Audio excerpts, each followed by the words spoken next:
Hey, everybody. Welcome to another edition of In the Umpire's Clubhouse. I'm the innkeeper, Bob Busser. He's Dale Scott. He's Jimmy Joyce. And we have a very special guest today. A guy who has been around the Cleveland, I'm not going to say Indians like my wife said I was going to do, around the Cleveland Guardians for 33 years now. He's in charge of the remodeling of Progressive Field. God, I was going to call it the Yeah, you're Jake. going to get them all, Bob. And he worked at Cleveland Stadium too, so I got them all in there. Uh, I'd like to welcome to the show Jim Folk. Jim, welcome to the show and welcome to the nonsense. Well, thanks, Bob. I want to Great to just go see on you. record right now. Oh, geez. I've known, and Jimmy has too. We've known Jim for a long time, but Jim is one of our faithful listeners or viewers of our podcast, and he still agreed to come on. So I think that's a profile and courage right there. Well, the Checks in check the you sent him, Dale checks, helped too. So, checks in the He mail, said, "I Jim. got to follow Costas," but anyway. Hey, somebody had to. No, Costas or Junior Griffey, those are the ones you go out on. Oh, That's, yeah, yeah. that's like the cliffhanger at the end of the season, and then It only goes downhill from there, you know. next spring.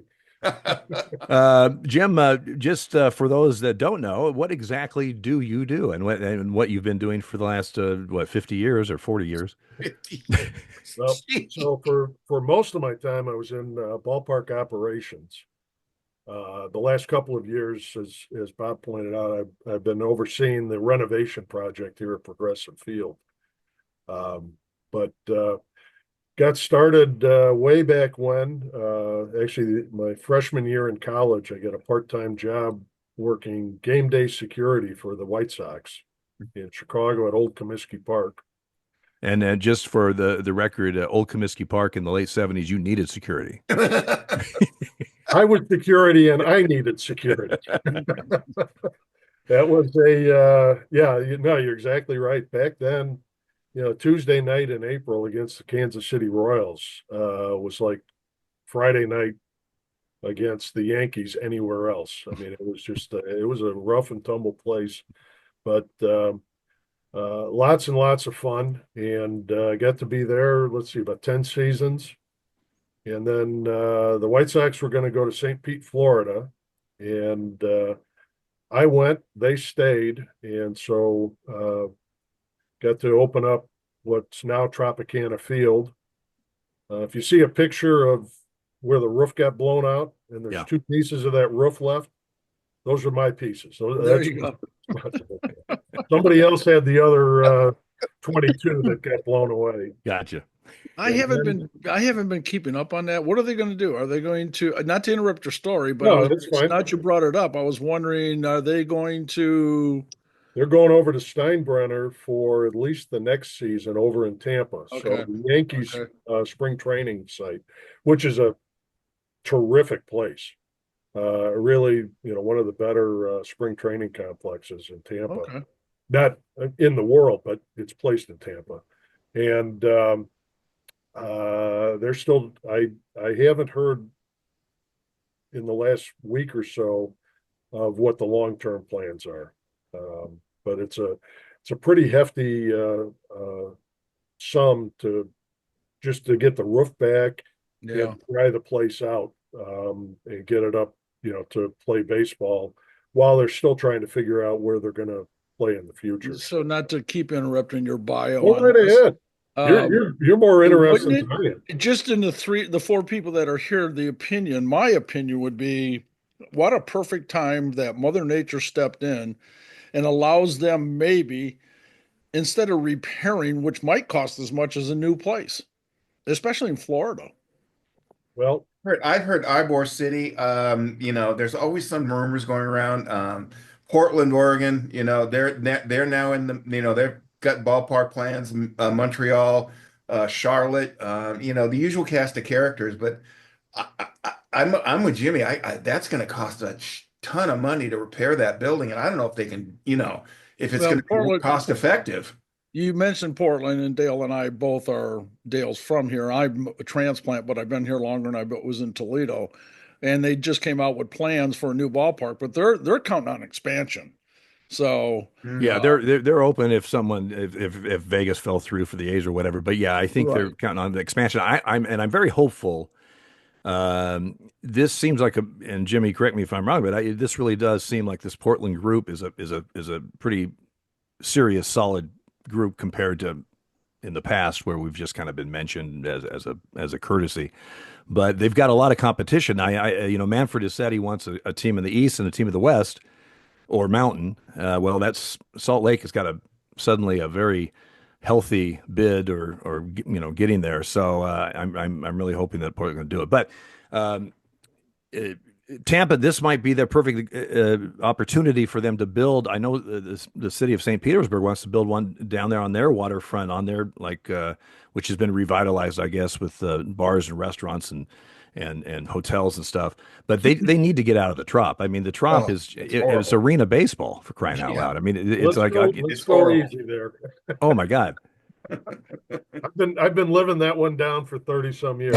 And actually, as a building, uh, it was um, opened before New Comiskey, and you guys talked about that a couple of weeks ago, which was the last of the old breed. Right. So before Baltimore in '92, and then us in Texas in '94, and then everybody who went on from there. So inside, if you take the roof away, which that's a whole nother story, it was basically Kansas City. Yeah. If Yes. you stop and think about that horseshoe, Yep. uh, and then the whole thing with the tilted roof because of the amount of air that you had to condition, and plus it wasn't a rigid roof, but it wasn't inflatable because that would have just been prohibitive. So the whole thing. But so when I got down there, the White Sox had already decided to stay in Chicago. And there's a whole story about when time stopped in the state of Illinois for when they were voting at Right. the end of the legislature, when they were voting on the funding for New Comiskey. But then we had a whole series of relocations before the expansion came to be. But before so we were in line this would have been in '90, and we were in line for what became the Marlins. The Wayne Huizenga came in and put in a much better bid than was in St. Pete, unfortunately for St. Pete at the time, anyways. But so we had the Phillies were up in Clearwater doing spring training, and so we were a little concerned about how a baseball would look up against that semi-translucent ceiling. And so Bill Giles came down with, I think it was Von Hayes, and we had somebody and hitting pop-ups, and he's running and catching them, which was fine after the first one, which he stood there and looked and went like that. He was just, and our hearts are stopping. The mayor's there, the city manager's there. We're all just going, oh no. And then It's kind of like the he smash did a window. backhand. It's kind of like the smash window on the Cybertruck. Oh, excuse me. First thing I thought of. Sorry, You Jim. got to tell the story now, Jimmy. You got everybody wanting to know what it is. I'm sure if anybody's been paying attention, they know the story. If not, Google it and you'll figure that one out pretty quick. Well, Then- with the Trop, it was I mean, as an umpire with the rings, you got the two outer rings that if they hit that, it's a home run. The two inner rings, it's where it hits and the Right. grounds, blah blah blah. It's called Plinko. Well, I called it arena baseball. It's just because in arena football you can play it off the net. So it's like, but and what I don't know what you think, Jimmy. I think of if you compared the Trop to the Metrodome, I saw more balls lost. I saw balls lost on both, Yeah. but I saw more lost in the Metrodome. I thought, Metrodome was harder, yeah. in my humble opinion. But I also the ball came off the bat so quick in the Trop, it was not funny.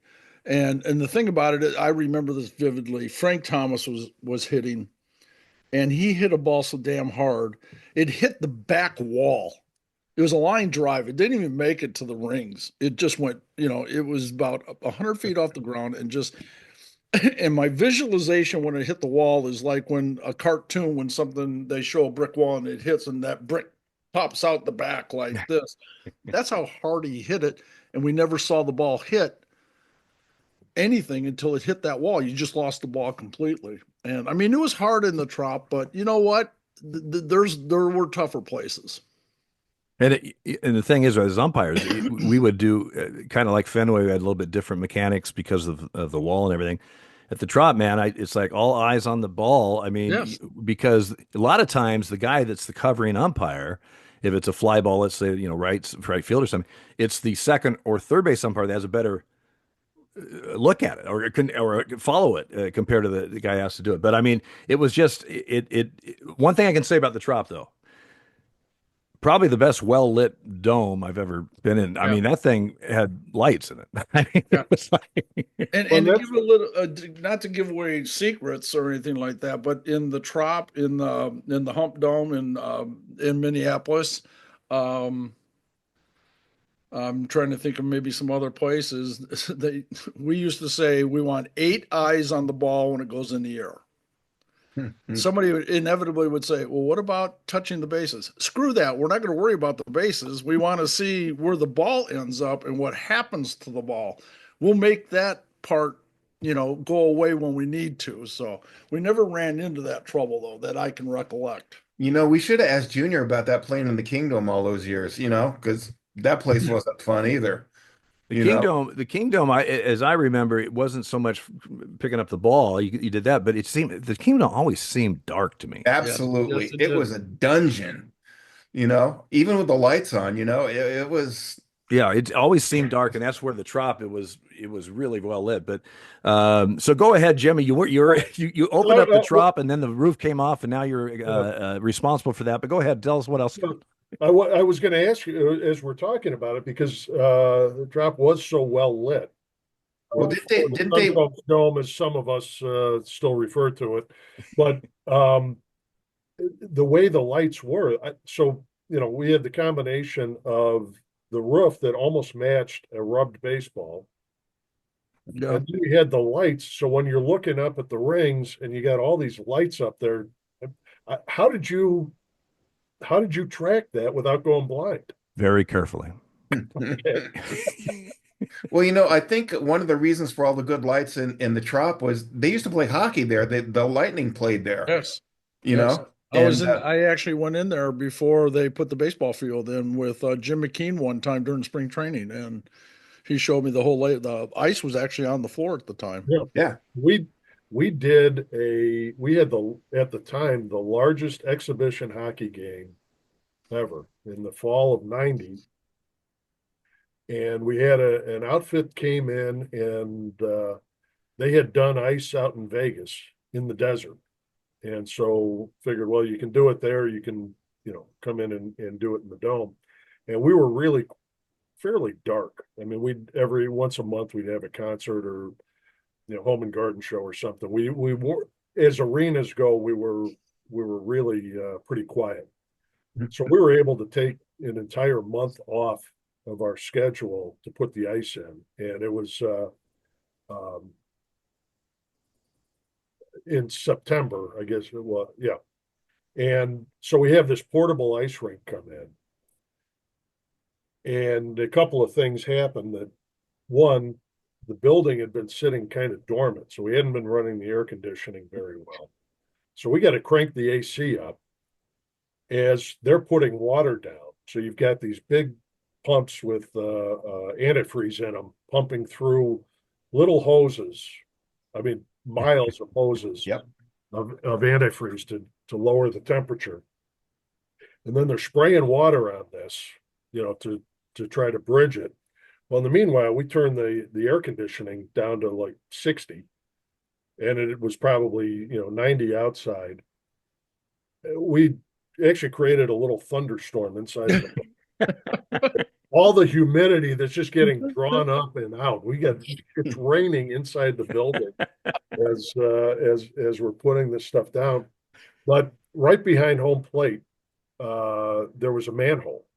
So the entire floor was set up so you could do a convention or a home and garden show or whatever. So there's this whole network of they call them walker duct. There's a little metal ductwork underneath the floor, and every 30 feet on center was a connection that either had a telephone line or electric in it.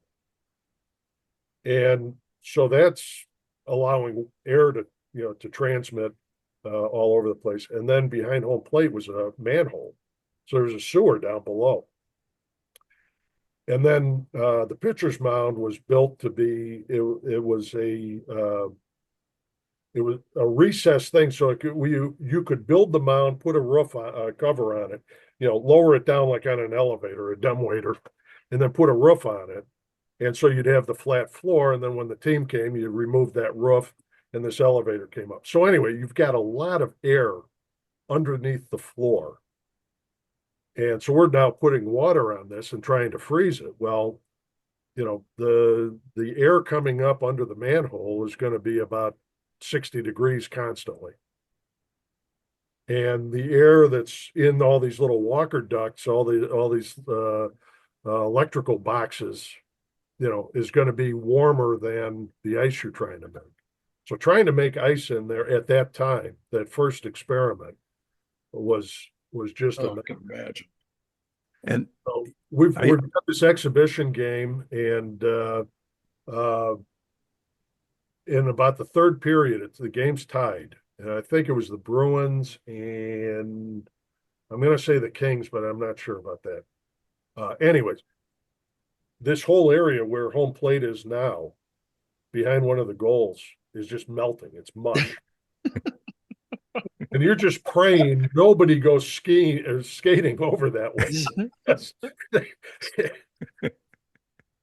So anyway, we got the game done, and the next year we did actually 2 games worth of exhibition, but we knew we had to take the manhole cover off and pack it with insulation. We had to so the water gets into these electric boxes too. So those start shorting out, which is a whole adventure. So, but we knew that then we had to regasket those and everything else. So the next year we had 2 games, and that went a little bit better. And that was how they were able to get the Lightning. And when they finally got the team, they played over at the Tampa Fairgrounds. Yep, Hickson a year Hall. or 2, and then came over to the Dome after I was gone, up here in Cleveland. And so they played there at the Dome, renamed it the Thunderdome, and that was cute. And then they built the Ice Palace over or whatever they call that now, over in Tampa. Well, they change names on building every 5 minutes, Except for Progressive Field. We have been Progressive Field for a good long time, and we're very proud of it. Once we get our sponsorship dollars up, we will probably sponsor an arena or something. In the Umpires Clubhouse arena or something. Dale, have you been smoking those Cuban cigars again? I don't think it's any of your business. And so now, and by the way, I don't think they call them dumb waiters anymore. I think it's learning challenged waiters, but I'm not sure if that's right. But didn't they have a Final Four there in the Final Four? Actually, one of the last things I did before I came up to Cleveland was work on the bid for that. And worked on the lease for the Mariners to go. Right.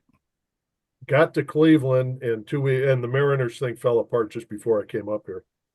Got up here, and a week or 2 weeks later, the Giants were going to move down there. So now all of a sudden I'm getting, phone calls and faxes asking, where this file is and how do we adjust from the, it was a copy and paste of, remove Mariners, insert Giants. And then, the Giants, I don't know if it was, I guess it was Seelig at the time, not Fay Vincent, but said, Giants, you're staying put, and St. Pete, you get the next expansion. And when did you go to Cleveland? When did you? start I working came for up the? here in '92. So the building, the excavation was done. So there's a big hole in the ground. And so I got here, I got to see the first concrete get poured. I got to see the first steel come out of the ground. And it was right at the front end of all these other buildings coming up. Right.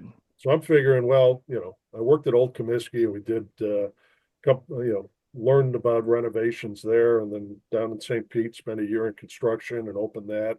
They came up here, and so I'm figuring, well, maybe I'll be the guy who just goes from town to town.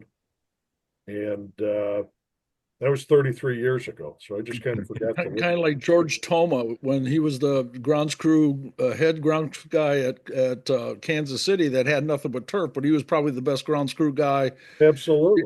in the business. Nobody could run a vacuum cleaner like George Stone. No, but they used to take him to the Super Bowl, to the World Oh, yeah. Series. I mean, this Yeah. guy, you see, you're in that same category. So we did arena football, which was played on turf, on AstroTurf. But when we were down there, but we also did a college game it was between Florida A&M and Bethune Cookman. And we wanted to play on real grass. And my brother Tom was running Royals at the time. Right. George worked for George, but in theory he was in Tom's chain of command. Yeah. And so I called George and ended up I went Roger Bossard, who is still running Comiskey. Right. I worked with him he and his dad, Gene, for many years in Chicago. So I ended up calling Roger and got the advice on, where to get the sod and how thick to cut it, because we couldn't stake it down. It was on concrete. And so we ended up with sod about, root zone this thick, just hoping that gravity would hold it down. And after every play, we had a bunch of high school kids. We had to run out, reposition the sod. But yeah, that place was kind of magical. But again, got up here to Cleveland, and you were talking about that some time ago. It's just been a great place to be. It's really a great city, although I shouldn't say it because we're trying to keep it quiet so everybody doesn't move here. Right. And great organization. All those people from Toledo, where I'm from, will just all of a sudden pick up and go to Cleveland. It's inevitable. So kind of how I got to know these two guys, Bob, was when we were at the stadium while we were building this place. I'd go to the umpire's room and show them blueprints, and this is where your room's going to be, and here's the layout of the park and everything. And got to know a couple people, and then I became the rain man. Yep. So for whatever reason, I was the one talking to the local weather people, and I had we didn't have cell phones to have all the apps on at the time, but I developed it. So every homestand or the start of every series, I'd go down to the umps room, talk to the chief, and say, here's what we're expecting, and so on and so forth. And some of them, it was just that simple. You went in and you said, okay, here's what we got. And he goes, okay, little boy, go away. And don't screw up my card game. Yeah. There's a couple. Is it raining? No, then get out of here. I hope that was never Dale or I, though, because I know that I Oh, no. When there was the vast majority, I'd like to consider I became friends with. Yes. Over the course of time. And, there's a few who weren't happy to see me, and I was not thrilled to see them, but usually they weren't happy to see anybody. So don't take that personally. I didn't take it personally, but no, Jim was the last person we saw walking onto the field. Yep. And he was the first person we saw coming back into our room off the field. And if we had a problem, like he said, we didn't have cell phones in those days, but he had that walkie-talkie with him. He always had the walkie-talkie with him. And he probably gave us the best updates on weather I've ever had in the big leagues. And I'm not blowing smoke because we're talking to him. I'm just telling you a fact. He probably had the best weather forecast of anybody out there.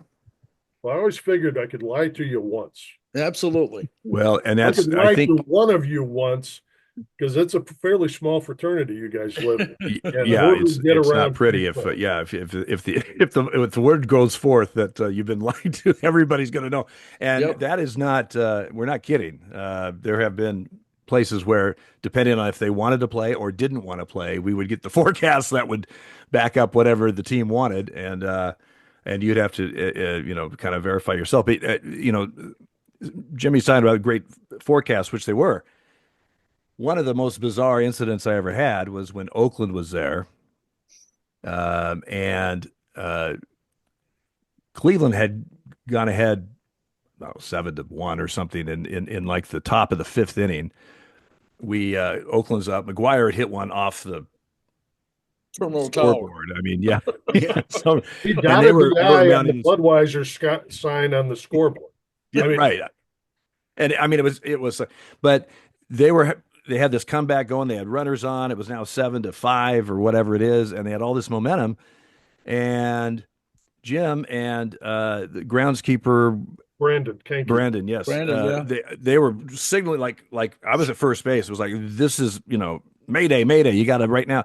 So I called time. I go, what's up, guys? And they said, we have a catastrophe coming. It's going to be quick, but it's going to be a lot of wind and it's going to dump. And if we don't get this thing on before that gets going, we may not get the tarp on, right? And I'm, so I'm going, okay.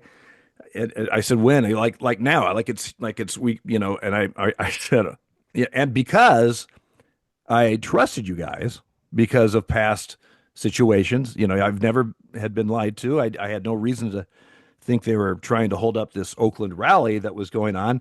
However, the manager of Oakland, it was Art. Art how? Art Howe.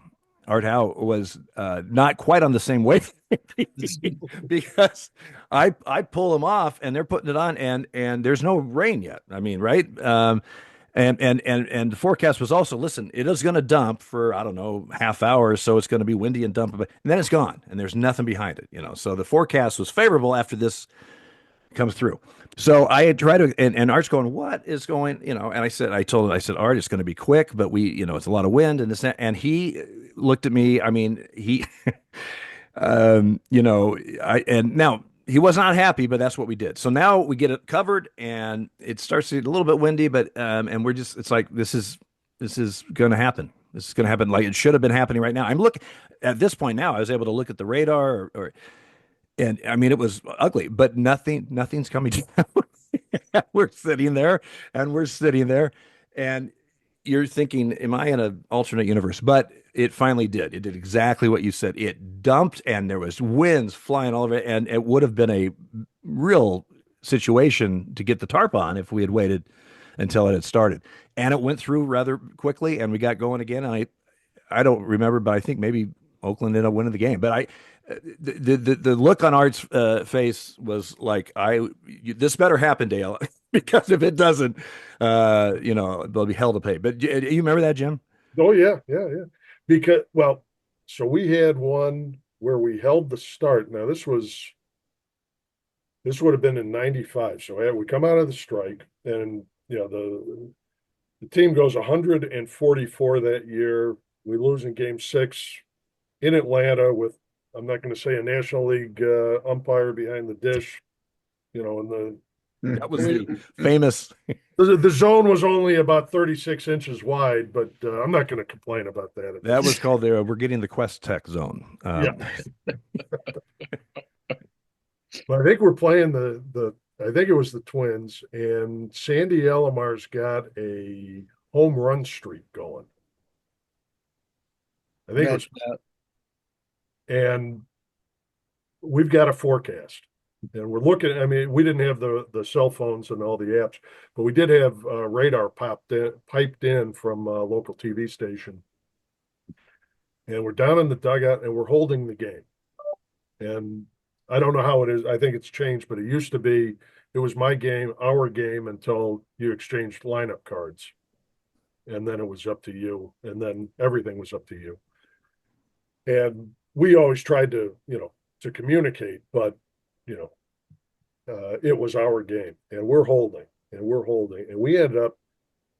I think the game was probably supposed to start at 7:05 or something. It's probably 8:30, and we finally. I mean, and this blob is just continually coming and coming and coming, and we didn't want to get started, burn out, two starters and all that sort of stuff. I mean, you're always looking at There's so many moving parts to a well, it's delay. great. I mean, In It's finally 8:30, we go, okay, we got to go. And so we probably now we got to get the pitchers up. So now it's probably 9 o'clock before first pitch. And we get about 3 innings in, and Sandy comes up and gets his shot, and it rains.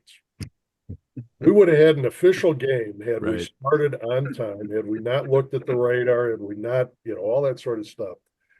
And Sandy, we end up the game gets washed. Sandy doesn't get the credit for that dinger, and which is what I felt worse about than Yep. having Yep. a doubleheader some other time. But so about that time that forecasts are not what you should really rely on. So when we had Oakland and you, Dale, we had a little better feel. We could see how things were tracking. There's a whole story to be told about Game 7 in 2016 on November the 2nd. That I'll just say I was arguing in favor of continuing to play because I've seen what the lake does to rain. Yep. Some other people weren't quite in agreement with me, but I'm still employed, so not like you guys. Gotta be careful. Well, But And there's been numerous articles written about that too. Yeah.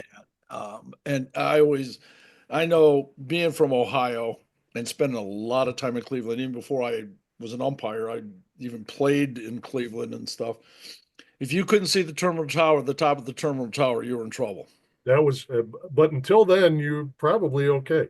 Yeah, absolutely. If you can see the green on the terminal tower, you were probably okay to go and stuff. Because I always remember where it came in from, and it was always, always. If, tell me if I'm wrong here. It was like the southeast or where it would come in from. And if it got to the state, I can remember that Budweiser sign you used to talk about. If Yeah. that was rattling with the wind, uh-oh, Yeah. Yeah. Generally southwest. southwest. If it was Okay. coming in off of the lake, you stood a pretty good chance of the lake eating it up before Yes, or yes. turning into drizzle, which if anybody really wants to go back and look at November 2nd of 2016. But anyways, In 1996, Yeah, I was there for the opener, the okay. Yankees, and Yeah. we got snowed out. Yep. I flew in from Portland the night before, and it was cold, and they said there might be, but and maybe I'm wrong, but I don't remember there was a huge forecast of like we're going to get a lot of snow. I mean, No. it was just going to be cold and not necessarily a fun day, but certainly not a snow out or whatever. And I remember waking up. It was a day game, and I woke up and I opened the curtains and there's snow. There's like 3 inches of snow on or whatever. And I was like, wow, that's interesting. So I when I was working games, I'd usually roll in about 9 o'clock or so because you were going to be here until midnight, hour after. This was before the pitch clock, so Right. you weren't home before the sun went down with a 7:10 start. But I woke up that morning and at about 6 probably because it was opening day coming in, and I'm in the bathroom shaving, and I look out the window, and it was still dark out, but it was very light out Yeah. because of the snow. And Right. I come in half shaved. I just washed the shave cream off my face, got dressed, hauled ass down here, and yeah, we ended up banging that one.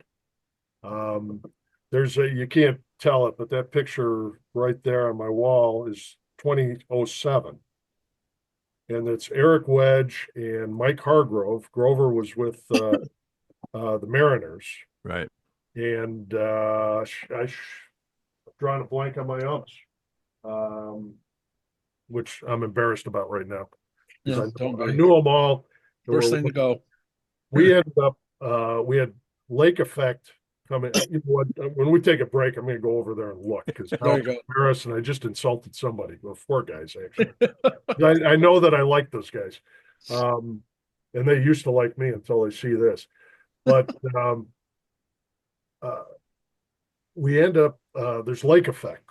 So if the lake's not frozen and we get cold air coming across from Michigan across Lake Huron, Lake Erie, we get this lake effect snow.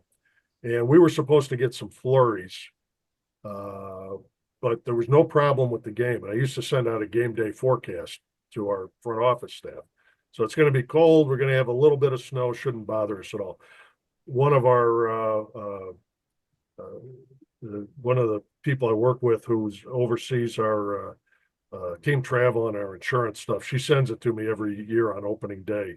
There you go. Reminder of But so we end up delaying the start of the game because we just get clobbered. And Brandon Kanke and his crew, they get the field cleared. I mean, we got an inch of snow, but the ground was pretty warm at this point. So we're Sucking it able to up. get the field go ready, but we're about an hour and a half late getting started. Well, we get three times we end up stopping because of snow. I mean, they're just these bands, whiteout conditions coming across. Jimmy, you could not see Terminal Tower. There you go. It was gone. It was just whiteout conditions. This happens like three times. So we're into the fourth inning, and Paul Bird is throwing a no hitter. Now it's four innings, but he's 1 out away. And Grover, who managed us for years, is now with the Mariners. And he comes out and starts arguing, and delays the game just enough where it comes down too heavy, and we go into another delay, but there's no way we're coming out of it at that point. So we just missed an opening day no hitter. I mean, it would have gone in the books. Bob Feller was still alive at the time, and he would have argued it because he's got the only opening no hitter. So we're going to play two on Saturday. It's a 4-game wraparound, Friday, Saturday, Sunday, Monday. So now we're going to play two on Saturday. So we come in on Saturday and more snow overnight. So we bang that, and we're going to play a doubleheader on Sunday. That's Easter Sunday. And we're just have to make up. We're actually thinking two on Sunday, two on Monday, because it's the only time Seattle's coming in. So Sunday rolls around. Now, I mean, I don't even get out of my car, and I'm calling the boss saying, we ain't playing this one. So now we've got one game to play on Monday night. And so Monday is a nice day. The sun is out. But Brandon's been working so hard on the field, trying to get snow off to get these games played. The field's now, he's got ruts cut into it. And I've got about 6 feet of snow sitting in the seats. That we've been so focused on the seating or on the field, we haven't touched the seating bowl. It's uninhabitable. And so we end up banging that one, and we're playing the Angels. And we've got a home and home. So we're supposed to play them Tuesday, Wednesday, Thursday in Cleveland. Then we got the White Sox in for another. So we're opening up with a 10-gamer, but it was April 7th, so who cares, right? The weather's fine. So we end up taking the 3 games against the Angels to Milwaukee. We've got to go. We want to stay someplace kind of close, and it's got to have a roof. We can't take the chance on losing more games. So we take those 3. We are the home team in Milwaukee against the Angels. And the Brewers couldn't have been better, because they get their own opening day to deal with and everything else. But they set it up. I think, it was $10 tickets for everybody and that sort of thing. And then we come back, we play the White Sox. We ended up taking Boston to 7 in the LCS that year. Actually, Boston took us to 7 because we left town up 3 games to none, and then it didn't go up so well after that. And then And being a Red Sox fan, I thank you for that. yeah, you're welcome. Yeah. Then they went to Colorado, who won like 26 straight games in September, and the first part of October had a week layoff, and then they got steamrolled. So we ended up playing. We made up on off days I think it was three of the Seattle games, and then we were a home team in Seattle for one of them when we were there. But we had like three. We got a little too cute. We kept having opening day two, opening day three. It's like Cher's manager, farewell tour. yeah. Wedgie was the manager, and he's going, "Would you stop?" I said, "No." And I can say this as active umpire at that time, and I'm sure Dale backed me up on this. The very first thing is you are watching this from another city, Yes. and that Cleveland is getting snowed out, and all this is going on. And the very next thing you do is you get your schedule out and you say, "Am I going to Cleveland in August? Am I going to?" I'm not. I got an off day in August. I hope it's not in Cleveland because it's not going to happen. Mhm. And I know you look at the same thing, and the team looks at the same way. Yeah. Well, when you postpone a game, there's so many moving parts. I mean, and you only have so many days to get the schedule in, and teams by contract can only have so many days without a day off, or how it all works. And it's really tough to do, especially you lose one game. That's one thing you can filter that in, but you start using two, 3, 4 games, Yep. or like a whole series. Yeah.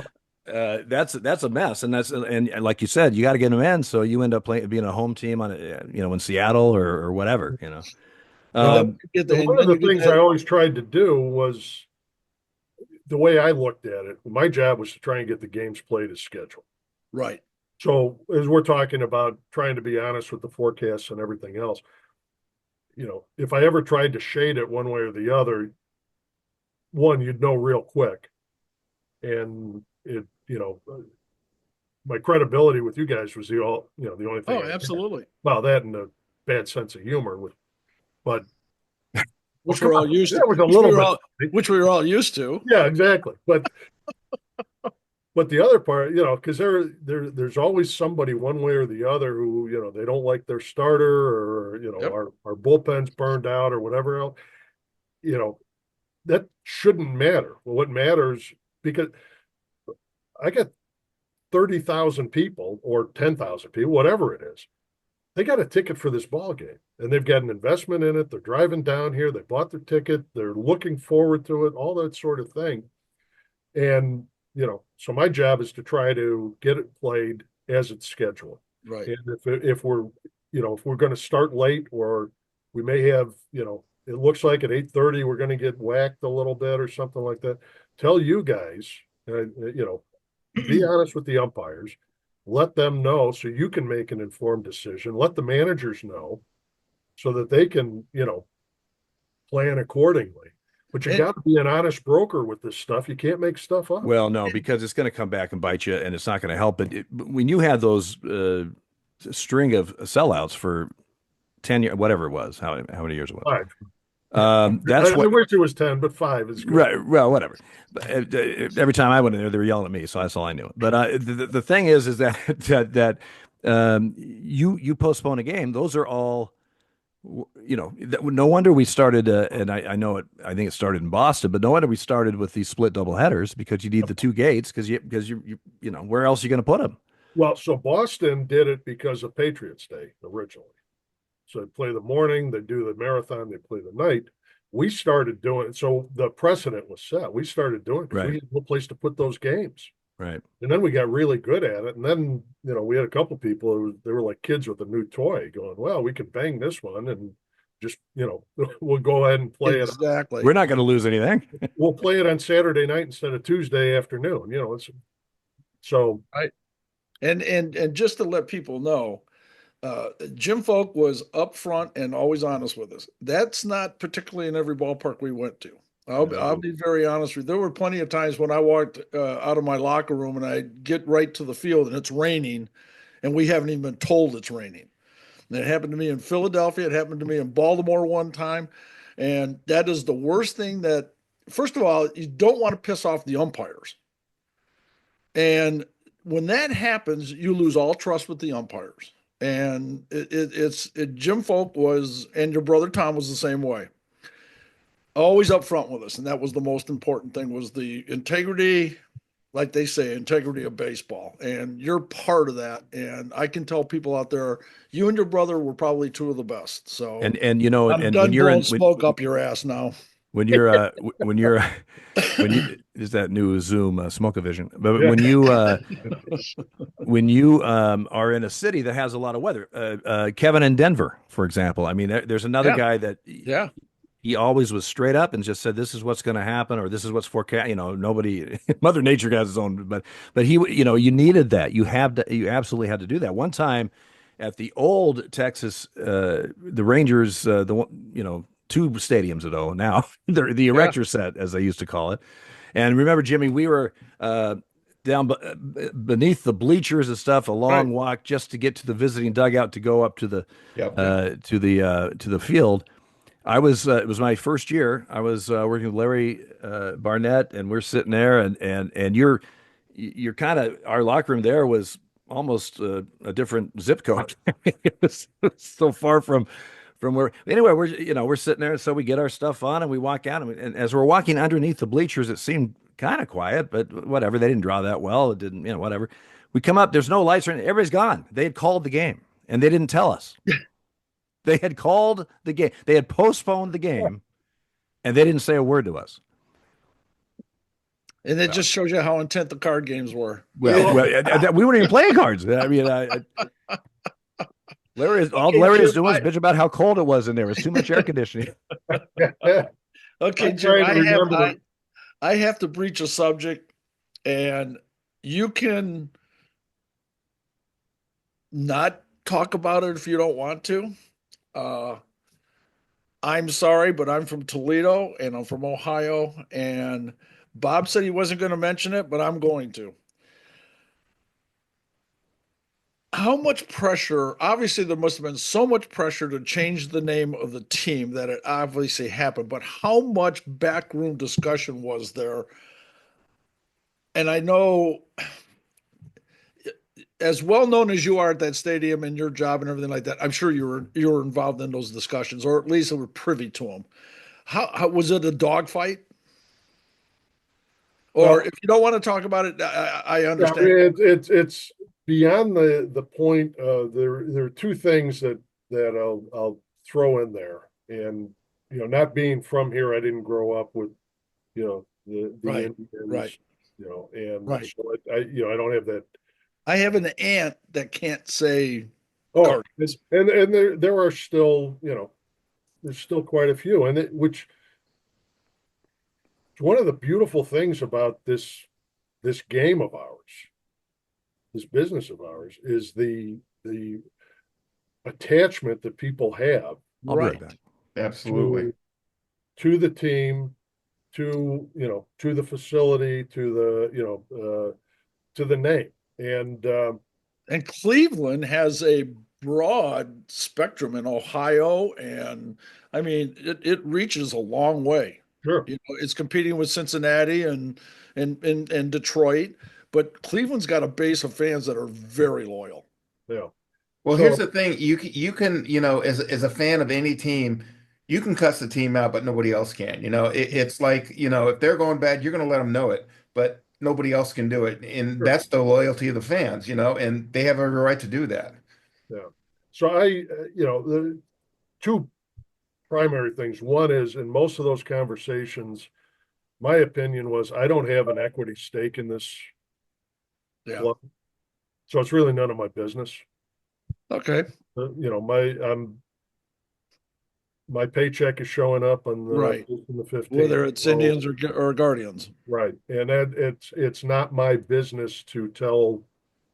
somebody. It was just So it's just that's part of it. But one of the things that I put my head around pretty well was the comment that I had heard of if we had an expansion team and we were naming the team today, is this a name we would pick? right.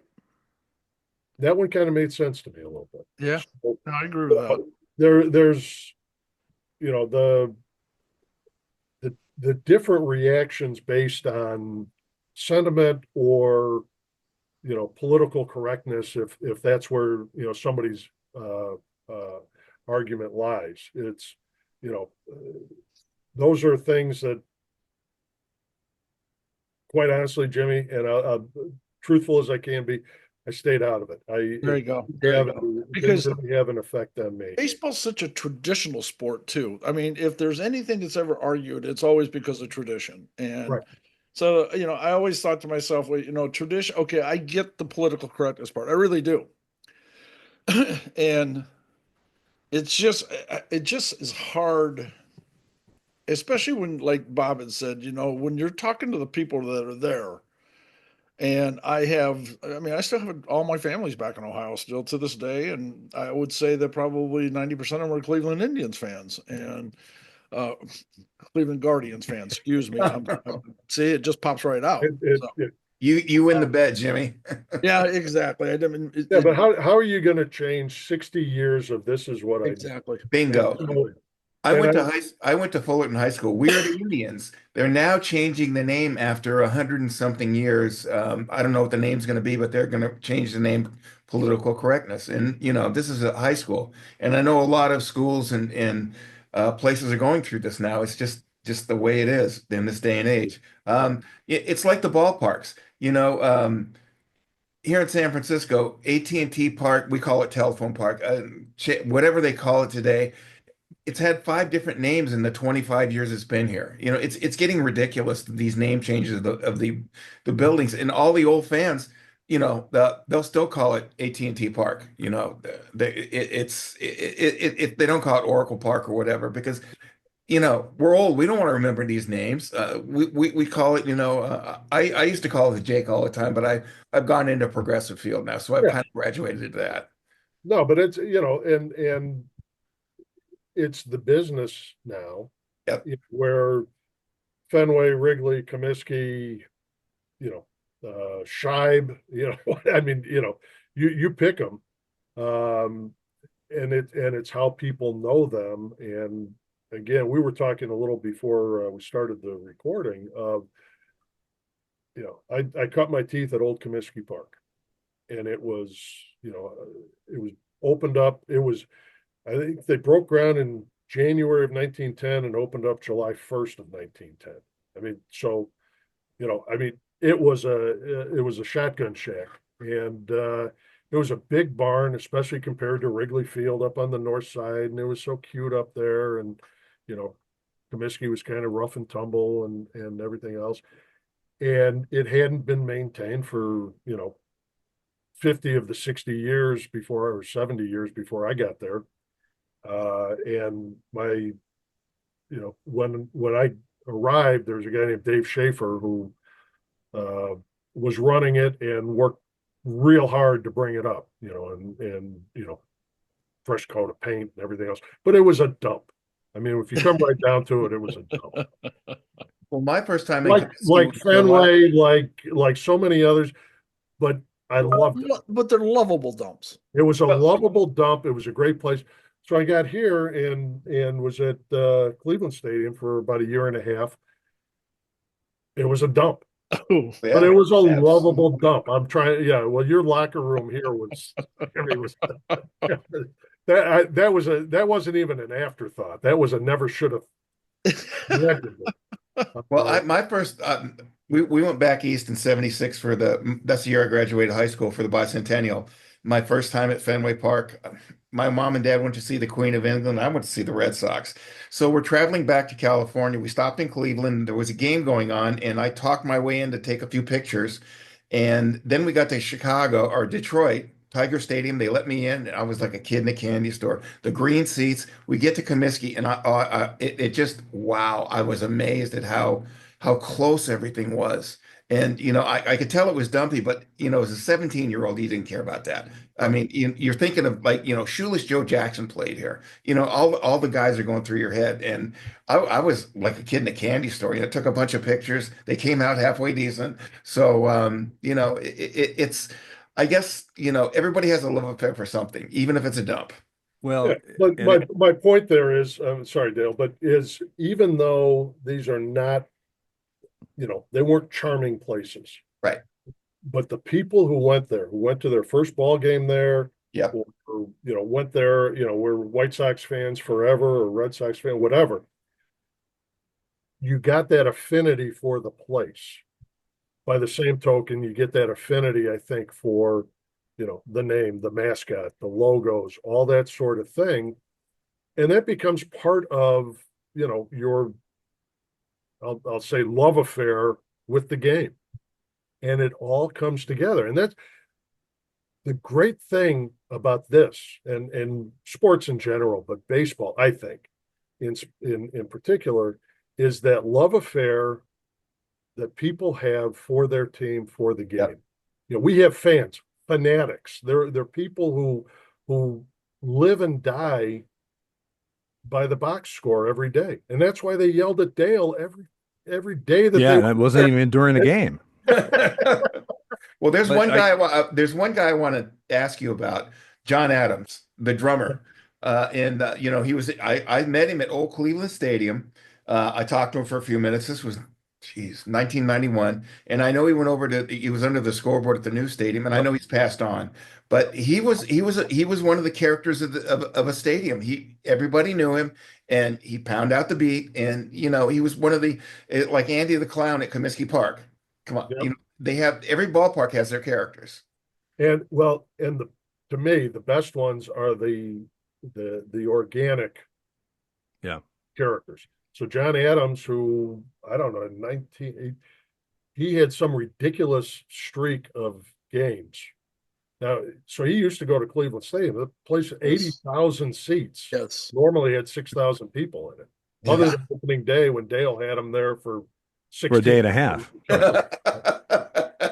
But opening did you day ever- in but- 92 went into excuse- extra innings and Dale had it. And anybody who's watching who hasn't seen the Six and a previous, half hours, if you haven't 19 seen innings. the previous in the umpires clubhouse, go watch them all. They're That's great. exactly why you should be But keeping up to exactly- date. But exactly what you just said before about your affinity for the game of baseball, that 80,000 opening day is things that people will never forget. I Yep. mean, I actually opened in Cleveland on an 80,000 day, and I had my mom and dad with me, my brother, he wasn't married at that time. To this day, they talk about it. Or not my mom and dad, God bless them, but my brother still talks about opening day in Cleveland, and then the next day there was 6,000 people. So Well, the thing about They John counted Adams, the I ushers remember. and the concession workers. Well, the thing I remember about John Twice. Adams, even in the 6,000 people, he banged that drum and it was loud. You Yes. knew he was Oh, there. yeah.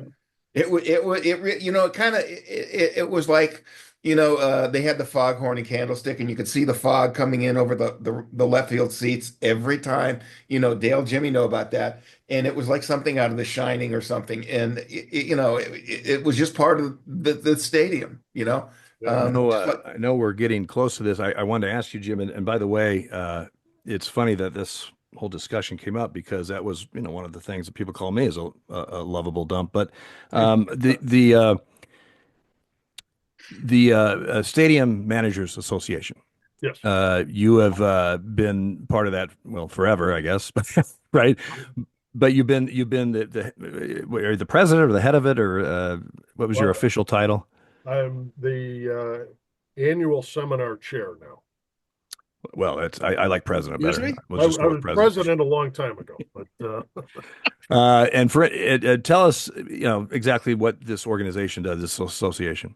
so we are a group of, again, people who run stadiums. It used to be primarily NFL and Major League Baseball.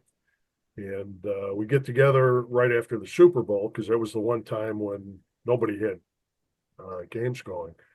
Now we have minor league baseball. We've got Major League Soccer, NASCAR, USTA, NCAA. We've got a good number of schools.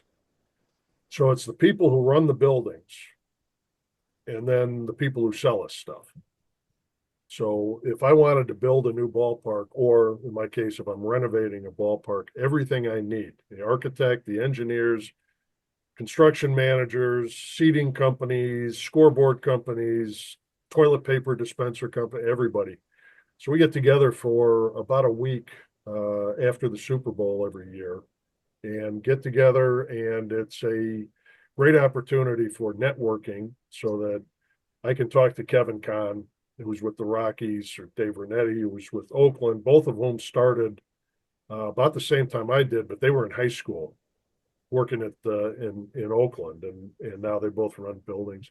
And I can talk to the people who sell those scoreboards, and so it gives us an opportunity to get together to network. But we also do educational sessions to talk about trends in the industry or things that uh, particular incidents that might have happened. And that, I had the opportunity, thanks to you a couple So years I ago, to get to as of 3 years ago when I took over as the assumed the role as the annual seminar chair. I needed a keynote speaker, so we kicked this off with a keynote, and I needed somebody, and I wanted it to be somebody that I knew and liked, and hopefully who liked me, which I wasn't quite sure about that and you one. still came up with me. And I still came up with Dale Scott. So Dale was my first keynote speaker as seminar chair for the Stadium Managers Association, and we were in Hollywood, California. We're actually in the ballroom where the Academy Award winners go for their press conference or after they get it. It was very, very similar feeling too, I Yeah. believe. Oh, it was, and so I did have to. So I reached out to Dale, and Dale agreed that he'd do this for me. So Dale and I go back 30 years, almost, well, since we got here. We're actually at Chicago at the same time, but Roger did all the umpire Right, talk. right. But so we got to be friends over the course of time, and Dale actually allowed me to come down and well, you could talk about Tom Brokaw's ties, but Well, that was one of the. When I worked with Dave Phillips for 3 years in a row, and it was Dave and Durwood Merrill and Rocky Rowe, which anyone that's familiar with those guys, that's a crew that laughs a lot. Rocky, who I would love to get on this podcast at some point, is one of the funniest guys I know. Durwood was a character, and Davey loved to watch that. But anyway, we got into this habit during the season that before in the central and eastern time zones, many times right before we go out on the field or a half hour before, NBC Nightly News came on in our locker room, and we would start rating Tom Brokaw's ties. And it was just a stupid crew thing that we did, but we got a kick out of it. And Durwood always thought it was great, and Rocky always was a big critic, and I was fair and impartial. But Yeah, sure. we got to a point when we were in Cleveland. Jim would come flying in, because he came on, I believe it's 6:30, and it was a 7 o'clock game, I think. And Jim would come flying in. Sometimes he'd be there when it started, but a lot of times he'd come flying because he didn't want to be late and come flying in to rate the tie with us. And of course, we all said, Jim, your ratings are horrible. I mean, it's just, I don't know why you do this, but it became a thing. And I think when I did that speaking engagement for you, the keynote speaker, I had added up how many times I worked in Cleveland when you were the stadium ops guy, and it was 120 something, or I forget it now, but that's how many times. And I'm not saying they all rated the tie, but that was how many times that through the years that I was in Cleveland. But this this association that you're involved with, I think I just don't think. First of all, that when I was a keynote speaker, that was also, like you said, Hollywood. We got a private tour of SoFi Stadium. yep. That was incredible. That was incredible, just to be behind the scenes and just see all that. That was very cool. But a lot of people just don't. They show up at the stadium and they get their concessions or do whatever, and they yell and scream and enjoy themselves. They don't think of there's so much work to be done to have a facility ready have it ready if there's any emergencies that come up, or that kind of stuff. I mean, this is something that doesn't just happen. It's because of people like you. And the question I had for you, and I do have one, is if you could design what do you need for a perfect stadium or arena? What is something that often seems to be either overlooked or not given as much attention to, maybe that you think, or maybe there isn't anything. But is there something that two or three things, not the obvious stuff, the locker rooms, but two or three things to really have a class, good stadium, arena, that kind of thing. Are there two or three things that you must have, and not all of them have it? Well, I'll get to that in a second, and you'll probably have to remind me because my memory goes. But I can't remember what I asked you. well, but two things that you said that I think are important for us, and one of the ways, one is we should be invisible. We should be part of the landscape. So fans shouldn't know what we're doing, and because we did it, and it's all ready for them. The other is that, and I would tell our ushers and our guest services and our security and everybody else constantly, and our custodial, we can't do a thing about what happens on the field. The wins, losses, it's got nothing to do with us. If it rains, whatever. But we can have everything to do with the fans' enjoyment, their experience of that game. So you can come out and you can watch a horrendous game on the field. Very well umpired, but just a terrible, terrible ball game. He's well trained. Did you hear that, Jimmy? Very well umpired. Absolutely. Absolutely. He wants to come back on. Oh, absolutely. But well, Jimmy, I probably want to get you to keynote me one of these days. But or have you guys tag team? That could keynote. But so you could have a terrible game, but if the fans go home saying that was a good time, I'm glad I came. I want to come back. They treated me well. All those things. That's what we're about. So, and I think that that was instilled in Jimmy. You were very kind earlier to mention Tom and me, and Dave Schaefer, who brought us up in the business, who ran Old Comiskey for years and then opened up the new place and ran that for several years. And he's still out overseeing the White Sox security during spring training in Glendale. Really? He's just, I can't say enough good about the man. But those kinds of things are what got instilled in us of take care of the fans, give them a reason to want to come back and treat them well. So Dale, to your question, being in Cleveland, man, I wish I had a convertible. Yeah, it would have doubled the cost of the building, but man, right. there were so many times. Yeah. I probably could have extended my career by years from, Well, the pitch clock would have done that for us. So yeah. Well, that's the other. So I get out of the game day business, and now I'm, doing construction, which is, it's a daytime thing. And now, games are over. Like I said, I could be home before the sun sets, with a 7:10 start. And that's just unfair. But I think that, that's one of them. We're redoing the locker rooms now. We'll have, some of the nicest locker rooms as part of this renovation. Redoing the umpires locker room. We actually got two locker rooms. So for male, female, or back in the day, that was my smoking room. Well, we actually moved. We're over behind you guys. You got to come visit sometime, and I'll show you the new one. It's over down past the first base dugout. So home plate is no longer.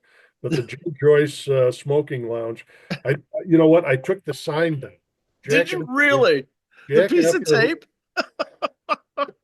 No, I did a wood burning thing. So Jack. Oh, did they really? The umpire's room. His dad ran it before that. And he did he made a little sign. We had a little grounds crew storage room right across from the umpires. So the umpires room used to be right behind home plate. There's a staircase came right up right to the field. and there's a little room where the groundskeeper was. And then that's also where when the earliest version of replay came in, Yeah. where we hung the replay stuff. But there were a couple of guys who smoked back in the day, and Jimmy was one of them. And so he was always respectful. He left the locker room and went across the hall. But You know, I mean, there's no doubt that a retractable roof on any stadium, I think, yeah, it just make. I understand when it's nice weather, you don't want a roof, you want to be in a dome, but my, oh my, it was so nice when, Jimmy and I would go to a city knowing that we're not going to have any yep, delays. We're not sure, going to have any Yep. postponements, or we're not going our getaway flight isn't going to be screwed up because of a rain delay or whatever, because you had that retractable dome, and that was always really nice. And just one more thing, even though Cleveland, well, the fan base is different now. I mean, it's a different fan, and you've got to change with the right. times, right? So that was going to be my next point, was that, for 100 years, people watch baseball the same way, right? You bought your ticket, you came in, you maybe got a scorecard, then they put scoreboards up. Just sat there, you drank a beer, you ate a hot dog, you kept score, you watched the game, you yelled at the umpire on his way off the field. And then you left, we hosed the place down, and we did it all again tomorrow. And then, suites and clubs and that sort of thing. But it was still the same thing where you were there to watch the game. It was just the amenities were a little nicer. In the last 10, 15 years, it's changed so much, and it much less of that entertainment, the focus on the game, and more on the social interaction. So when we were in college, and we're all, within a couple of years of each other, so you'd go to a bar because there was a band that you liked and you wanted to hang with your friends, right? So now the ballpark is the bar, the ticket is your cover charge, and the ball game is the band, and you're there hanging out with your friends. And so the renovations that we're doing now, much really focused on that social interaction, more standing, gathering, social space, less of an emphasis on the seats that are all aimed right at home plate and that kind of thing. So staying relevant these days is huge, and I think we're doing a pretty good job of it. I think a lot of different teams, the Rockies did, when they took their upper deck right field. I think Wrigley, the Cubs, being a South Sider, or at least working South Side, was, I'm not supposed to say nice things about them. Or 2016, November 2nd. But they've done a really nice job, and a lot of places are focusing on that kind of thing of, getting the fans more engaged into that social part of it, because they're not watching. And, so that the pitch clock, as a for instance, that plays into the way the fans are enjoying the game now. It's different, and I know that we're getting short on time. Just you need to I see a got all therapist. night. You need to I see got a nothing therapist else. about November 2nd, 2016. You really need to talk to somebody about that. Well, it's like Junior and Jimmy going around and around about Junior's first ejection on the podcast. And I didn't bait him. I know That he was a brought it up. controversy. He brought it up. So here's Yes, he one did. for you. So I got married on November 1st of 1986, because that's when, if you were working in baseball, that's when you could get married, because you didn't have to worry about the postseason Right. or anything else. Day I got married, Danny Evans, who was he was maybe scouting director and he went on. He was with the Dodgers and has done a number of other things in baseball. He got married. Don Drysdale got married that same day, and a week later, Jim Fregosi, who was our manager, got married. So it was, when you sent your wedding invitations out, it was really kind of easy, because you knew that 2/3 of the people that you worked with weren't coming because they were going to one or the other. Right. And Go ahead. and there's two guys sitting here right now. Jim Joyce and Dale Scott were the first umpires to work in November. Yeah. in a In World the World 2001. Series in '01, I right? had to play it on your birthday. Yeah. Anniversary. Anniversary. Yeah, that's Yep. right. You had a birthday. You just had a birthday though a couple weeks ago, 10 Weeks days ago, ago or yep. so, didn't you? Yep. So I actually missed my anniversary in 2001 because I was hanging with you guys. Yeah, Yeah. and There you then go. exactly. It's better than forgetting about it. Yeah, well, so our daughter Kelly was born on the 4th, Ooh, or excuse me, our 4th anniversary. So she was there you born go. November 1st in 1990. And my Well, daughter but Erin's birthday, I'm just going to throw them all in. Her birthday's tomorrow. well, and then and November 2nd is when I got married. Is that right? Yeah. I got Uh, married. I got married in June. What were you thinking? well, that was what in the Really, third tell me about inning. it. Were you on I bet. vacation? Or, yeah, you have one of those home plate things. The only time I've been home for my anniversary is after I retired. Hey, kidneys, man. Yeah, well, I was going to say, what was she thinking? That's a whole another podcast. Yeah. It was all, I don't know why Cleveland has got, so many umpires around, but, Larry Barnett, Greg Yep. Koss, were down here. Jimmy was in Toledo. Hirschbeck Yep. was Poland. James Hoy used to be up there, right? Didn't he? Yeah. James Hoy is from Cleveland, went to high Yes. school at St. Ed's. His wife is from here. And so I don't know, maybe there's other cities that have that same sort of thing, but it got to be, fun to get the phone call from Jimmy Joyce or from John Hirschbeck saying, "Hey, I got the games this weekend. Can because the parking for the Right. umpire, I'm going to need 2 cars or 3 cars or whatever it was."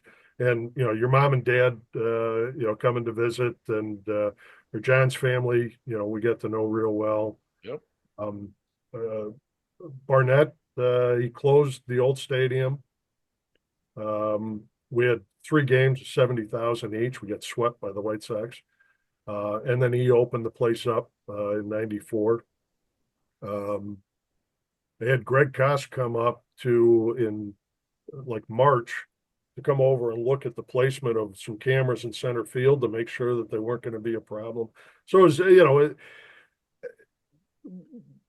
lot like of I said, connection. most all of the there was a couple, and you guys know, because you probably didn't like hanging with them either.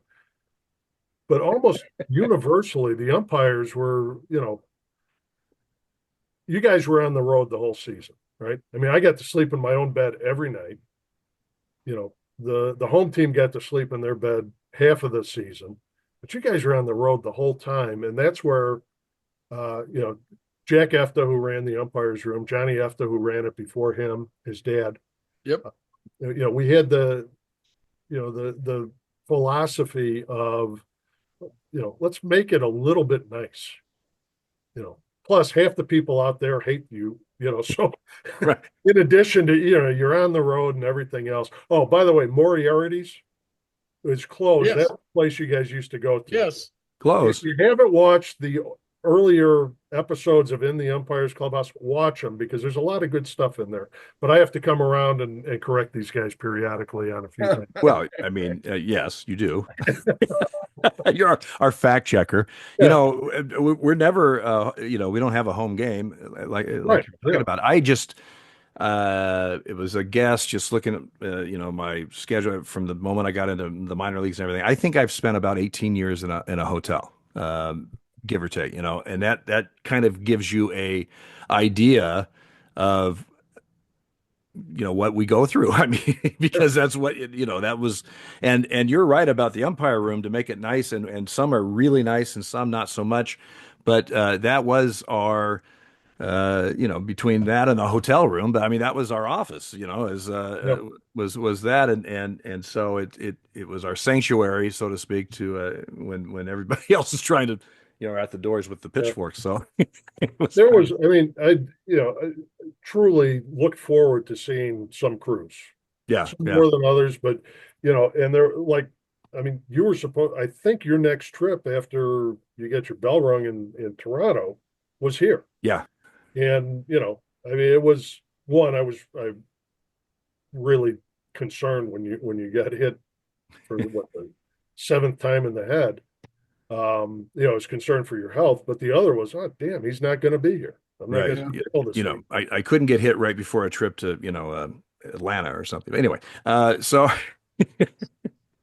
We're Jim, coming this has up. been great. Everybody in Atlanta, that's Dale Scott. Yes, all The postcards mail, and the mail UT. goes, the mail goes directly to him. I'm just saying. Um, Jim, we you were really you were do. outstanding, and I appreciate you coming on and putting up with our nonsense. But it is another aspect of what we do. We were on the field as umpires. You got players, you got broadcasters, and everything else. But you also have Right. stadium ops guys that make things, like you said, run so that you don't even know they're there. Hopefully, uh, and uh, and we really appreciate what you do and for coming on here, even after watching all of our episodes and still coming on here. I mean, it's amazing, really. Well, just like old times, because I don't think I finished the story that I started, because I started rambling and going off in tangents and everything else. But truly, one, if you happen to stumble upon this, you want to watch all the episodes. And the other is, these guys are great. Yeah, Gary Darling, you Cheetah, you get, Yeah. uh, getting and hearing the stories from times, beyond. And I have been blessed for 46 years now. I have not worked a day in my life because I got to do this. I got to be around, people that, are just top notch, and no 2 days are quite the same. Um, I didn't even talk about Disco Demolition, my first Oh, riot back in Chicago. So maybe if you have me back again sometime, but it being able to be around and before we started, Bob and I were talking a little bit of stuff that we get to do Yep. that Yeah. nobody else gets to do. I mean, there are Yeah. 30 of me in the world, right? Yep. 30 major league ballparks. And of course, somebody else is doing what I did for a long time. But what we get to do and the people we get to meet, I mean, who gets to say, I sat down, I had dinner with, major league umpire, you know, Jimmy Joyce, you two guys in particular. I mean, and there's a lot of others, but just thinking through, Dale's punch out and Jimmy's strike call, which disappointed me with the Junior Griffey commercial, is you didn't get one of the really good. I can hear it across the street with a 40,000 crowd. well, they asked me to do that off camera, and the sound guy's head blew up. And so they said cut it back a little just to preface that. So Well, I remember asking you one time about that, and you said, it just happens. just comes out. I can't do it on demand, Yeah. but when I do it, Well, the first time we saw the commercial, my wife is like, "Who is it? I know who that is." And then I heard the commercial. I said, "That's Jim Joyce." She goes, "You're right. It is because Jimmy has the loud ee call." And it was toned down, but I mean, it was distinctive. We knew who exactly. You didn't even have to take the mask off, Jimmy. We knew who it was. I took it off once. They told me to put it back on. Well, let's do this again. Jim, You let's know, have you on we again. almost have to do this again for that Oh, disco demolition story Yeah, at absolutely. Comiskey. Absolutely. Seriously. because there's And we plenty didn't of even talk about stories. McCuddy's. We didn't even talk about McCuddy's, well, you know? so that was the other thing I was going to tell you, Bob. The O'Brien's was the joint across the alley. Right. Right. That's the one you went to. Yep. McCuddy's, you couldn't go in there until everybody got back in their car and left. O'Brien's was the joint. O'Brien's was a place Yes. where you had your own mug hanging behind the bar. Well, McCuddy's was legendary that Babe Oh, Ruth yeah, would yeah, go yeah. in there after games and get hammered. And I mean, it's one of those legendary haunts like they had in New York and Boston that are gone now. Yeah. It's a part of the fabric of the area that you can't bring back. Yeah. You could rebuild McCuddy's, but it's not the same. No, It's not. Lindell's in Detroit. Remember Bingo. that? Right. Exactly. Exactly. no, It, McCuddy's was a nice place, and Frances was, I think she's long gone, so meaner than a two-headed snake. But there was a guy. Did you guys deal with and this would have been at the old place. There's a guy named Sharkey, Joe College was his real name. There were four brothers going back into the 40s. Not that either of you were there then, but not even a smile. Come on, that was kind of funny. Oh, no, no, I was doing the math actually. Oh, okay. So Sharkey was the last of them, and they were clubhouse attendants. And I mean, Vince Fresco was running the umps room at Old Comiskey. But Yeah. But we had.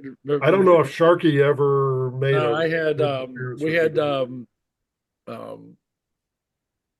John with John F. That was our when I in Chicago. Yeah, he's talking about Comiskey, and that was Vince.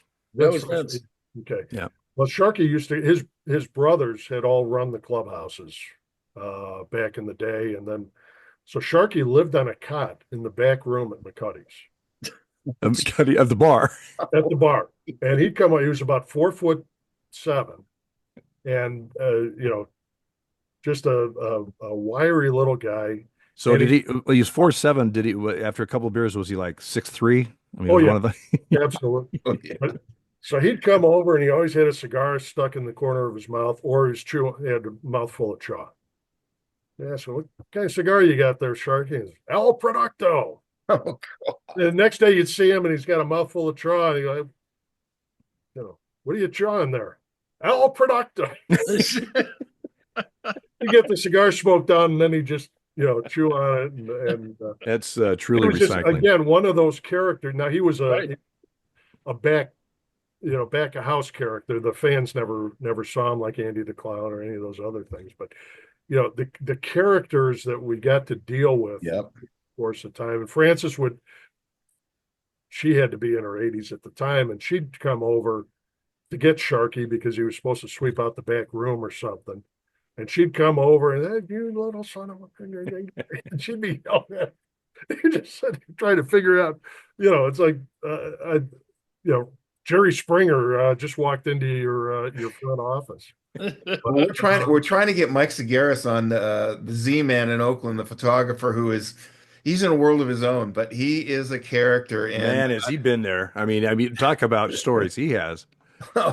rock and roll and in baseball. I mean, this guy's got Right. more stories than all of us combined. Yep. Okay, the bottom line. So anyway, we got to cut this. We've been over the time, but you know what? This has been a lot of fun. Squirrel. And for all of you out there, McCuddy's, let's be honest, McCuddy's was a dump. It was a dive, but it was a local bar. So anyway, A lovable dump. a lovable dump. Yes. Just like me, I'm a lovable dump. That's what my wife calls me. No, I'm teasing.